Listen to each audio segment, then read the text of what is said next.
The familiar creak of the front door felt like stepping into a museum of my past. I was home for the first time in 3 years. The air smelled the same, lemon polish and old wood. Mom? Dad? I'm here. I called out, my suitcase bumping against the stairs. I couldn't wait to collapse on my old bed after the long drive. But when I pushed open the door to my childhood room, I froze. The room was empty. Not just tidy, empty. The bed, the desk, the bookshelves I'd painted myself, all gone. The walls were bare. Only a faint outline of dust marked where my furniture had been. My heart hammered in my chest. My mother appeared in the hallway, wiping her hands on a towel. "Oh, Natalie, you're here." She said it so casually, as if my room hadn't vanished. "What? Where is everything?" I stammered. My father's voice boomed from the kitchen. "We sold it, Natalie. All of it." He walked in, not meeting my eyes. "Lena's tuition was due, and your old things were just gathering dust." My mother nodded. "It's about family helping family, dear. You're never here anyway. Lena has a real future ahead of her." The word stung. Lena, my younger sister, chose that moment to saunter out of her room, wearing a designer college sweatshirt. She leaned against her doorframe, a smirk playing on her lips. "Yeah, thanks for the contribution, sis. My business degree is going to be worth it." I stood there, my suitcase still in my hand, feeling like a ghost in my own home. They kept talking, their voices layering over each other. "Lena is going to be someone," my dad said, finally looking at me with a pitying expression. "Unlike you, who never, well, you never finished college. You never applied yourself." The comparison was a knife twist. I mumbled an excuse and retreated upstairs to the attic, needing space to breathe. Under the single, dusty light bulb, I found a cardboard box labeled with my name. Inside were my old journals, a few childhood spelling bee trophies, and, at the very bottom, the envelope. The one from years ago, from Northwood University. The acceptance letter I never got to use because they'd refused to help me. My throat tightened.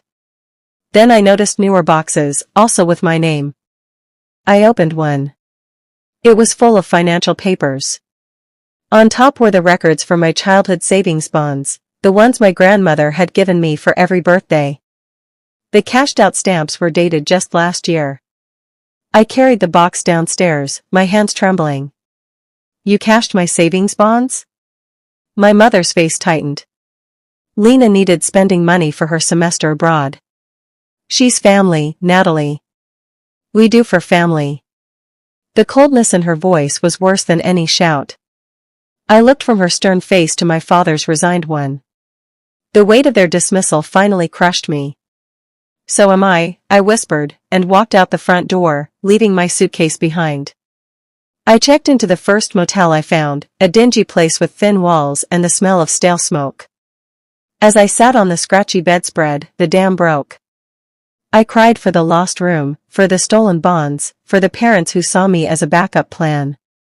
A memory surfaced, sharp and painful, me at 19, working a late shift at a diner after my parents told me they wouldn't contribute a dime to my education. They said I should be practical, like Lena. Exhausted and lost, I opened my laptop, the screen bright in the dark room. There it was, a new email notification.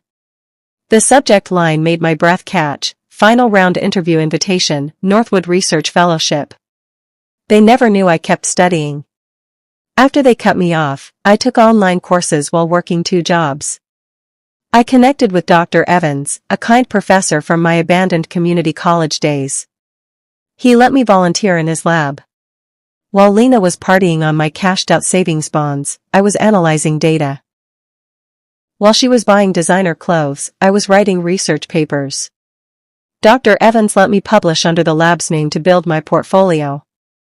The fellowship I was interviewing for was at Northwood University, one of the best in the state. The same university that had rejected Lena's transfer application last year. The irony was a bitter pill, but also a fuel. The interview wasn't in a stuffy office, but at a quiet dinner with the department heads.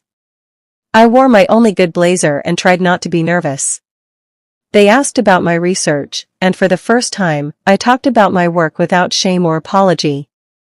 I spoke about the long nights and the passion that kept me going. Dr. Evans had prepared me well. The committee chair, Dean Johnson, a woman with sharp, intelligent eyes, listened intently. At the end of the meal, she leaned forward. "Your story is remarkable, Natalie. You're our top candidate." My heart soared. Then she added, "The official offer will come from the board in a week. Sit tight." The week of waiting was agonizing. My phone buzzed. It was Lena. "Natalie, Mom says you left in a huff." So dramatic. Her voice was a whine. "Anyway, I'm short on tuition again." "You have a job, right? Can you wire me a few hundred?" "It's the least you can do." Before I could form a reply, my mother's voice came on the line, sharp and demanding. "Natalie, stop being selfish. We sacrificed for you for years. You owe us for raising you. Now, help your sister." The entitlement was breathtaking. I didn't say a word. I simply pressed the end call button and placed the phone gently on the table. The silence that followed was the most powerful sound I'd ever heard. The thick, cream-colored envelope arrived 3 days later. It felt heavy in my hands, dense with possibility. My name was printed on it in elegant font. Natalie Miller. This was it. This was the key to everything. But I didn't tear it open. I carried it to my small motel table and set it down, staring at it. All the pain, the late nights, the dismissive words from my family flashed through my mind. This wasn't just an acceptance. It was a testament to every step I'd taken alone. A slow, steady calm settled over me. I knew exactly what I had to do. "Let's do this right," I whispered to the quiet room. A different envelope came a week later, gaudy and bright. It was an invitation to Lena's graduation and engagement celebration. The card was covered in glitter. Below the details, in my mother's handwriting, was a note, *, so glad you can come. Please dress appropriately this time. No need to embarrass yourself. *, I looked at the cheap motel carpet, then back at the shiny invitation. They wanted to show me off as the failed daughter, a cautionary tale next to Lena's shining success. They had no idea what was coming. I found a pen, checked the yes box on the RSVP card, and sealed it with a steady hand. I couldn't afford a new dress, so I went to a thrift store. I was sifting through the racks, feeling defeated, when the store owner, an elegant older woman named Eleanor, approached me. "Can I help you, dear? You look like you're searching for a new beginning." Her kindness almost undid me. I tried on a simple, outdated suit. Eleanor tutted. No. This won't do." She disappeared into the back and returned with a beautiful, tailored navy blue dress, still with its tags. "This is for you." No arguments. I tried to protest, but she shook her head firmly. "I've been around a long time," she said. "I believe in people who've been underestimated." The night before the party, I was scrolling through social media. Lena had posted a photo of her engagement ring. In the comments, someone asked if her sister was coming. Lena replied, *, yeah, the one living in a motel. Should be a hoot. *, my mother had loved the comment and added a laughing emoji. A cold anger, clean and sharp, replaced my hurt. I took a screenshot, saving the image to a folder on my desktop. I had started collecting these little pieces of evidence, the cruel texts, the mocking comments. They were reminders of why I couldn't turn back. "Receipts," I murmured to myself, closing the laptop. The morning of the party, I felt a surreal calm. I laid the beautiful navy dress on the bed. Next to it, I placed my portfolio, filled with copies of my published research. And finally, the unopened acceptance letter from Northwood, which I had placed inside a pristine, professional folder. I was preparing for battle, but my weapons were my achievements. My phone rang, breaking the silence. It was an unknown number from the university. Natalie? Dean Johnson here. We'd also like to feature you in our alumni publication next month. Your story is an inspiration. I thanked her, a slow smile spreading across my face. The timing was perfect. I arrived at the country club fashionably late. The party was in full swing. As I walked in, heads turned. I looked nothing like the struggling, poorly dressed daughter they expected. I looked poised and professional. I saw my mother across the room, her face frozen in a forced smile as she took me in. She hurried over, her voice a low hiss. Natalie, you clean up nicely. My father joined us, patting my shoulder awkwardly. Just enjoy the party, Natalie. Don't cause a scene, okay? He looked nervous. Tonight is about real success, about Lena's future. I just smiled and accepted a glass of sparkling water from a passing waiter. Lena and her fiancé, Tom, stood near the fireplace, the center of attention. Tom tapped his glass for a toast. To my brilliant Lena, he boomed. A woman with a bright future, supported by a family who knows true potential. The crowd applauded. Lena beamed, squeezing his arm. My parents gazed at them with pure adoration. I stood near the back, unseen. Just as the applause died down, the main doors of the club opened again. Dean Johnson walked in, scanning the room. My mother perked up, assuming she was a guest of Tom's wealthy family. But the dean's eyes passed over them and landed squarely on me. She smiled warmly and began walking directly toward me. A hush fell over our section of the room as Dean Johnson, a figure of clear importance, stopped in front of me. Dr. Miller, she said, her voice carrying in the sudden quiet. She shook my hand firmly. I'm so glad I caught you. I wanted to congratulate you in person on your new post. The board is thrilled. The title Dr. Miller hung in the air, strange and powerful. My mother's forced smile completely vanished.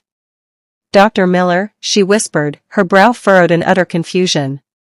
My father looked from the dean to me, his mouth slightly agape. Lena's smirk had been replaced by a look of dawning horror. Thank you, Dean Johnson, I said, my voice clear and steady. I opened the pristine folder I was carrying. This, I announced, not just to the dean but to my frozen family, is the acceptance letter you helped make possible. I handed the thick, official letter to my father. He took it automatically, his eyes scanning the page. In a stunned, halting voice, he read the key sentence aloud. We are honored to welcome Dr. Natalie Miller as our newest faculty researcher and fellow at the Northwood University Research Institute. The silence that followed was absolute. You could have heard a pin drop in the lavish party room. The silence shattered into a wave of murmurs. Tom, Lena's fiancé, was the first to speak. Faculty? At Northwood? He looked at Lena, betrayed. You told me she was a dropout. You told me you were the successful one. Dean Johnson, sensing the tension but choosing to address it professionally, added, Natalie's published work was simply unparalleled. We selected her application over many other qualified candidates, including, I believe, Alina Miller last year. That was the final blow. Lena's face turned a blotchy red. She pointed a shaking finger at me. What? You stole my spot, she shrieked, her voice cracking with hysterical fury. No, Lena, I said, my voice even and cold. I earned it. I earned every single word of that letter.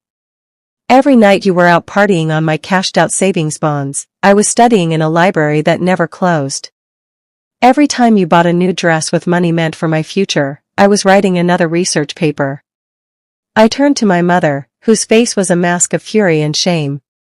You humiliated this family tonight, she hissed at me, her voice trembling with rage. I finally let my calm smile reach my eyes. No, I corrected her softly. You did that yourselves, a long time ago. I turned to Dean Johnson. Thank you for coming, Dean. I look forward to starting my work. I shook her hand again, then turned and walked toward the exit. I didn't look back at my parents or my spluttering sister. My head was high, the empty folder held loosely in my hand. Behind me, I heard the chaos erupt. Tom's voice rose above the din, angry and confused. "You lied to me about your grades? You told me you almost got into Northwood." I pushed the door open, stepping out into the clean night air, leaving the wreckage of their perfect party behind. In the days that followed, I focused on moving. I found a small, sunny apartment near the university campus. It was mine, paid for with my own earnings. The silence was peaceful, not lonely. My phone buzzed constantly for a day, then went quiet. A week later, a voicemail arrived. It was my mother. Her voice was strained, trembling in a way I'd never heard before. "Natalie, your father, he lost his job. The company is downsizing. And Lena." Tom called off the engagement. "The whole town is talking. We could really use your help right now." The message ended with a shaky sigh. My finger hovered over the screen. Then, with a calm press, I deleted it. My new apartment was sparsely furnished, but it was my sanctuary. I hung a single-framed photo on the wall. A picture of my 10-year-old self, sitting at the desk in my old room, grinning at the camera. It was a reminder of the person I was before I learned I wasn't good enough. There was a knock on my door. I wasn't expecting anyone. I opened it to find Eleanor, the kind woman from the thrift store, standing there with a warm smile and a small plant. "I thought you might need a housewarming gift," she said. Then she gestured behind her. "My husband, Arthur, wanted to see the new place." Dean Johnson stepped into view, smiling warmly. A few days later, another visitor arrived. Dr. Evans, my old mentor, stood in my doorway, his eyes crinkling with pride. He gave me a hug. "I heard about the country club spectacle," he said, pulling back. "I'm so proud of you, Natalie. Not for the revenge, but for the resilience. You've proven them wrong in every possible way, by being utterly, brilliantly yourself."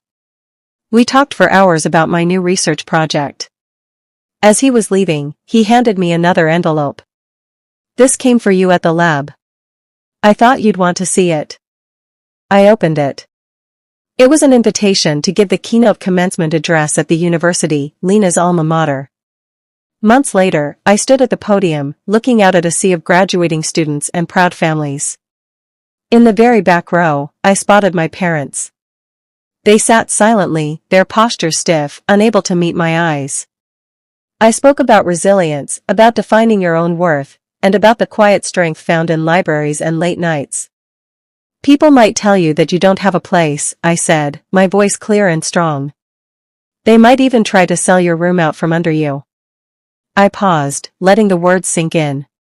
"But sometimes, losing your room is how you finally make space for a better life, a life you built yourself." After the ceremony, Dean Johnson and Eleanor found me. "A magnificent speech," the dean said, shaking my hand. "Which is why I'm thrilled to offer you a permanent, tenured position here. We don't want to let you get away." I thanked them, my heart full. I looked toward the back of the crowd, where my parents were shuffling toward the exit. They never looked back. They had sold my room to pay for my sister's future, believing it was a solid investment. They never imagined I would build my own future from the ground up, a future with no room for their excuses or their neglect. I had built a life that was entirely, unshakably, my own.